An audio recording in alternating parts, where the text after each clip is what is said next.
স্বইচ্ছায় তুমি ছেলের লাগে যাইবা, ছেলের পেছনে শুইবা, সবকিছু করবা, এরপর তুমি গিয়ে ধর্ষণ মামলা দিবা। ভাই রে ভাই, স্ক্রিনে দেয়া যে ভিডিওটা দেখতেছেন না, উনি কিছু গুরুত্বপূর্ণ কথা বলেছেন।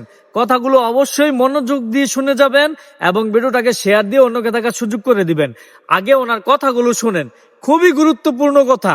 তারপর গাইস অবশ্যই আপনার মূল্যবান মতামত এই ভিডিওর কমেন্ট বক্সে জানিয়ে যাবেন।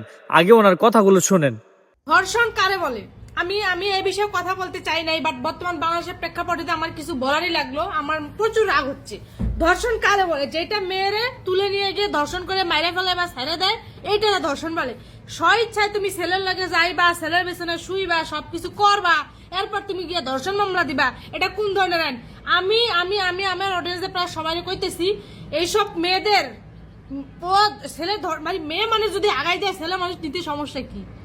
ছেলে মানুষের নিতে সমস্যা কি? হাদিসে তো আছে বাপ মেয়ে এক ঘরে থাকা নাকি নিরাপদ না, এমন একটা জিনিস। তাহলে তুমি ওলাকে যাইবা শুইবা, তুমি না দিলে তো সে নেয় নাই। আর সে যদি জোর করে নিছে, তুমি তখন মামলা দাও নাই কেন? এখন তুমি ধর্ষণ মামলা দাও, তাই না? মানে বাংলাদেশে এটা বর্তমানে খুব চলতেছে। মেয়েরা 2 দিন পর পরই শুনতেছে যে এর নামে ধর্ষণ মামলা, শুধুমাত্র ছেলে মানুষের নামে ধর্ষণ মামলা। কেন ভাই? যখন ধর্ষণ করতে তখন তো গিয়ে মামলা দাও নাই, এখন কেন দাও? নিজ ইচ্ছায় গিয়ে শুয়া মারা খায়া ধর্ষণ মামলা দাও, তাই না? এটা কি ধর্ষণ মামলা?